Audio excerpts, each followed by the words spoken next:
I want to tell you guys about how I got my tongue rang for the first time and how my parents responded and how it affected my work. So, me and my friend Darylyn, she's my best friend, still a really good friend.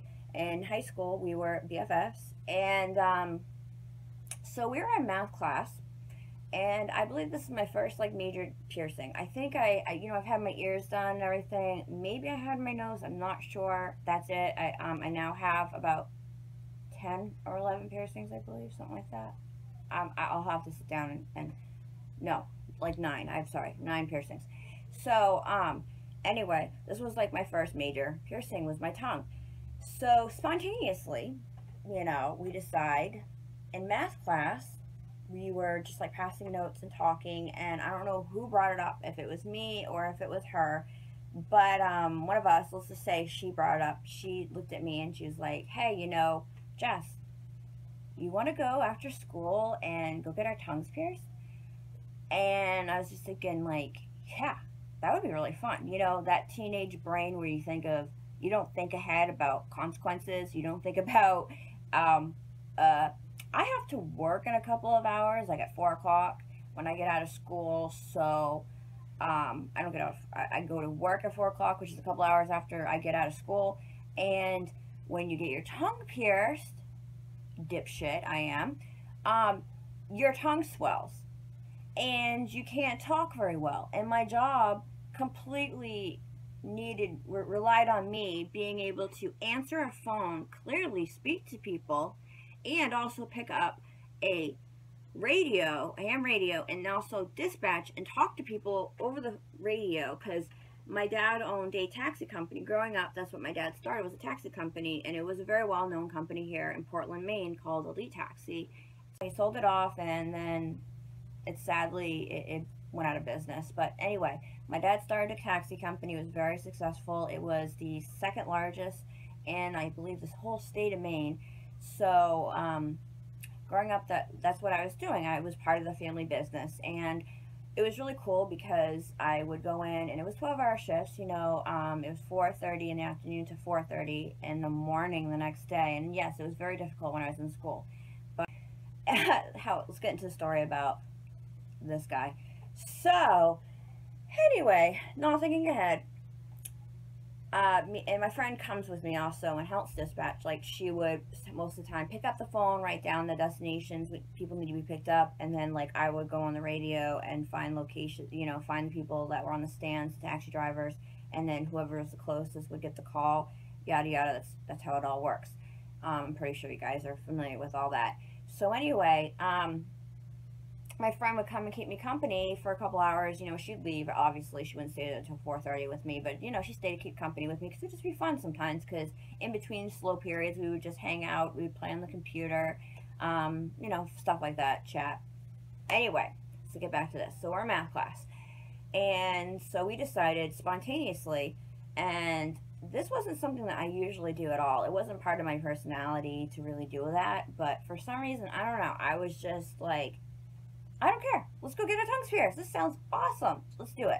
I didn't even think about it like beforehand. I wasn't like thinking like up to it. Like nowadays, like I'll think up to like, oh, I really want to get this done, and think about it, and really like process the whole idea of having this piercing or whatever I'm gonna get. And I didn't do that at all with this. I just thought, piercing on my tongue sounds really cool. Awesome. Let's do it. Teenager brain. You don't care.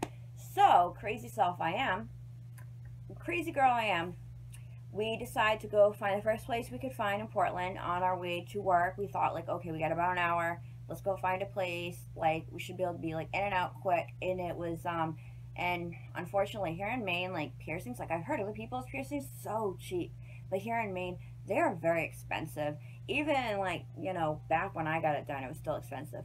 It was $50, I believe, for us to get our tongues pierced. And it was at a good place, too. So, there are places that now do, like, $35 piercings on, like, discount sometimes.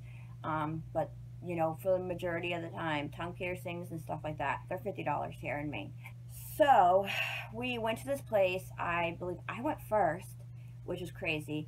So, they checked, to make sure, like, you didn't have that vein or whatever, to like pierce through. I'm not really sure about all the details, but they went and checked it with like the clamps on there.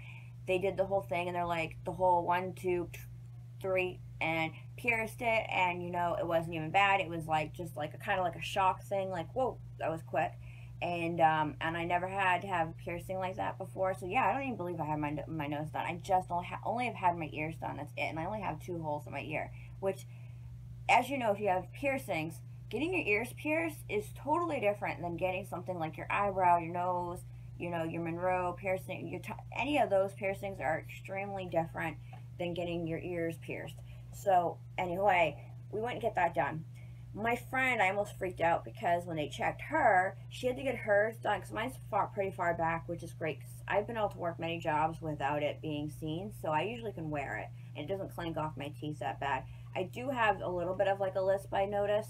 Sometimes when I talk with it still in, sometimes I'll notice it, usually on a video, like I'll probably notice it in this video, but other than that, it's not that noticeable. But she had to get hers done like on the tip, like really far in the front because of the way that the veins were, or whatever that is in your tongue. So anyway, so she gets her tongue pierced, my tongue pierced. Our tongues are completely swollen. We didn't get anything to eat first. We were supposed to go grab lunch on the way into work. So we go to McDonald's. We go and we get like milkshakes, thinking like, oh, that's great. And I know at this time too, which I know I can't really remember a lot of the specifics about the rules. Like, you're supposed to, I know that you're like, I don't remember a lot of the rules back then, but I know like one of the biggest things, like in high school, or when you were around certain people, you could smell the Listerine and you're like, oh, you just got a tongue piercing, didn't you? So I knew like we had a big thing of Listerine we would carry around with us all the time to, you know, clean it. And I think we got a few other things, like cold things, like, you know, like a milkshake or something, but we weren't able to like actually eat solid food for I think a week or so. It was just very difficult to eat certain foods like sandwiches or like a burger. Even fries I knew were very difficult because we got like a burger, fries. We didn't think this through at all. At all. It was just ridiculous. But that's not even the worst part. And my parents hate. They've come around to it because now, like, I'm somebody, I have a lot of piercings, I've got quite a bit of tattoos. They've had to come around to the fact that this is just Jessica, this is the way I am. I like my piercings, I like body modification, I like self-expression through doing stuff like piercings and tattoos. So they've come around. But back then, this being my first piercing, being a teenager, still living at home, and then working for the family business, and then jeopardizing something that I need to perform my job is kind of a big deal. And you know what? Looking back at it, I totally can see my parents' side that it was ridiculous and very, very stupid. We should have maybe planned to get it done on like a day I didn't have to go to work, and so I had some time for it to heal and not be swollen. But then, you know, I wouldn't have the story to tell you now, and it wouldn't be so friggin' ridiculous. So anyway, what happened is, all right, so we would go to McDonald's, we grab all our food, and we do all that. We show up, I believe that we were late to relieve the next person, and my dad always would get on the radio. I think he had a radio at home all the time, like listen in and just kind of monitor what was going on. You know, it's a couple of teenagers, me and my friend, you know, we're working, you know, in the office, even though we're very responsible at times and we're good about doing my job, you know, we still want to monitor. It's his company, so, you know, makes sense. Anyway, so, man, was it a mess. We get in there, not only we're late, but then we're on the phone, I think taxi, we couldn't even talk. My tongue was so swollen. So anyway, back to my story. So anyway, we were dispatching and our tongues were swollen and nobody could understand what we were saying. The guys over the radio were kept on having us repeat what we were saying over and over and over. People on the phone couldn't understand what we were saying. And then my dad gets on the radio and he's saying, like, what the heck is going on here? Why is it that you guys are talking weird? Why can't anybody understand you? Like, he knew something was up. Like, if it was like both of us having a problem, and I don't know what was going through his head. I don't know if he was thinking like we're drinking, we're in drugs, I don't know what he was thinking, but obviously he picked up that there was something going on. And I just kind of felt like I was backed into a wall where I was like, what am I going to do? I'm going to have to tell him the truth, even though I thought I was going to be able to hide it from him. But you can't really hide a piercing in your tongue when it's swollen. You just got it done. It's kind of a big deal. You're going to notice it. It's not something you really can hide from your parents like I thought I was going to be able to do, especially when I'm in that line of work. And he comes over the radio and he's like, what the hell? Why are you guys talking like that? Like, and why were you late? And I think, like, how the conversation went was, like, gradual, where I was on the radio and I was like, oh, we were late because we were driving through Portland because we were in South Portland at the time, South Portland schools where I went. So I would have just had to go over the Veterans Bridge and then it would have been done, I would have been right to the office. But I was like, oh, well, no, we had to go through traffic, on Congress Street, in Portland. And my dad's like, why would you have to go to Congress Street in Portland? This makes no sense. That's not the way that you get to the office from school, if you were coming from school or just, coming from that area. And I think then gradually, like, it was just like he would ask, like, a one question and another question, like, why would you go down that route? And I'd be like, because I was, we were there. And they'd be like, why were you there? Because we were near a piercing place. Why were you near a piercing place? Because we were thinking about getting our tongues done. Why? And then, yeah, we kind of just were like, yeah, we got our tongues done. And my dad freaked out over the radio in front of everybody. It was so embarrassing. He says, like, you're out of the house. Take it out. You're not coming back and living at home, blah, blah, blah. And I knew he was just, like, freaking out. He wasn't really going to kick me out over it, but I was scared at the time, but it was just, he was freaking out. He was so mad because he has such a thing with, he doesn't agree with getting piercings or getting tattoos for religious reasons. Like, he doesn't think it's okay to put things on your body. He just thinks it's wrong. And, so me and my friend Darylyn are just looking at each other like, we are fucked. Fucked with a capital fuck. Oh my god, so screwed. And I think I wasn't even able to finish out my rest of my shift that day. I think somebody had to come in and relieve me of that shift. And I was, my dad had me come home, and I think I was riding with my friend in her car, so she went and dropped me off and went home. And I don't know what she had to do with. Her parents were a little bit more easygoing, so I think they weren't happy, but I don't think it was anywhere near as bad as what I was going to get, because I was constantly being grounded over the stupidest stuff, like if I was on the computer too long, or if I was, like, out past, like, curfew for a little bit, or on the phone too late, or my parents were constantly, well, my dad especially, was such a hard ass that I was constantly getting grounded, constantly getting in trouble. Like, I remember one time even taking my car. I could tell you a story about me taking my car, and my dad, I snuck off to go see a boyfriend he didn't want me to see, and he actually took my car from me. It was in my name, it was my car, but I mean, I just didn't have the balls to step up and stand up for myself at the time. And he took my car, and he just took the fucking, I think, the battery out of it, and just let it sit there, and was like, you're not driving your car no more. There you go. And just, like, hid my battery, put it somewhere. I don't know. I didn't know how to put the battery back in there, or lift it. It was heavy, whatever. I don't know. I didn't dare try to fuck with it. And my car just sat there, and I was grounded. He just, like for a month or two, he just wouldn't let me even use my damn car. It was a nightmare, like, getting in trouble for that. So I hope you can learn from my story. It's just, don't do spontaneous shit, especially when it comes to piercings and tattoos, things like that. Like, tattoos are worse because it's like, that's permanent forever. And yes, piercings, can leave scars and stuff like that, but at least you can take them out. But oh my god, getting something like that done, especially if you work in a line of work where you need to be able to speak clearly, or oh my god, it just was a mess.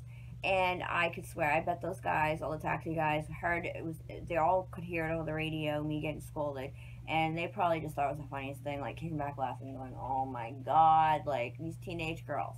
Which doesn't help me either when I'm trying to have them respect me in my position as not, like, just being the boss's daughter working here, and they all think, like, you only got this job because you're the boss's daughter, and you're an immature teenager, running the office and doing this and that. So it didn't help my case at all in that sense, because I really had to try to prove myself a lot, and that was just a completely idiotic situation. But, you know, I look back at it now, and true, it's very true that when you look back at something stupid you did as a teenager, especially like that, and in the moment, it was just like, oh my god, it was a catastrophe. I thought, like, I was so screwed. I got my tongue pierced. What a mess. And my dad could see, though, that it was going to be my own like, I was going to be punished on its own from it, because I wasn't able to talk. I couldn't. It hurt so bad. I remember putting ice cubes in my mouth, and I didn't have any infections, and it healed really good. Thankfully, I've always had good luck with piercings. Usually, I don't think I've had a single one ever have a rejection or, you know, have infection or anything from any of my piercings. I always had very good luck with them. And even when they heal, like, they last for a long time. I've taken out my nose. I've taken out piercings and, like, gone months or a month or so, not very, very long, maybe a couple of months, not a long time without it in, and I could still, like, you know, pop it back in there. Like, my Monroe, I've had that out probably a couple weeks, almost a month, and it might take a second, like, to go through scar tissue, but it'll, like, pop right back in, and it's just always been easy like that for me. Like, they stay healed. Wish I'd thought it out more. I wish I'd waited and got it done, like, on a weekend, and not in the middle of the week when I've had to go to work, and then having my dad find out that way and freaking out and getting in trouble and being embarrassed in front of all the guys that we worked with. We had probably about maybe 10 or 12, I believe, guys that worked, like, the night shift. So that was, like, all those guys, and then anybody if they were in the cab riding there, any of their customers heard, because it was just, you know, the radio, everybody could hear on there. It was so embarrassing getting scolded right there over the radio, in front of customers, in front of all the drivers, people I have to see again and show my face. My friend there, yeah, it was embarrassing for her too, but, like, she doesn't have to show back up if she doesn't want to. She's just there to, like, keep me company, and, like, I think I was even grounded from that too, from her being able to come and visit with me anymore while I was dispatching. Like my dad wanted me to, like he was hammering down and wanted me to, like, take this more seriously, you know, how running the business and stuff. So I hope you found it entertaining. It doubt that a lot of teenagers have done similar things by getting things pierced and having their parents find out in really stupid ways. Anyway, I hope you enjoyed the story, and I know it was quite long-winded and kind of jumbled up there, but hope you followed it okay. And please subscribe, and I'll be trying to put up videos each week, and then just kind of go from there, just depending on my schedule and how I can shoot and all of that, because I'm working on a camera phone and, you know, trying to, you know, do the best I can. So anyways, love you guys. Thank you for watching. See you later. Bye.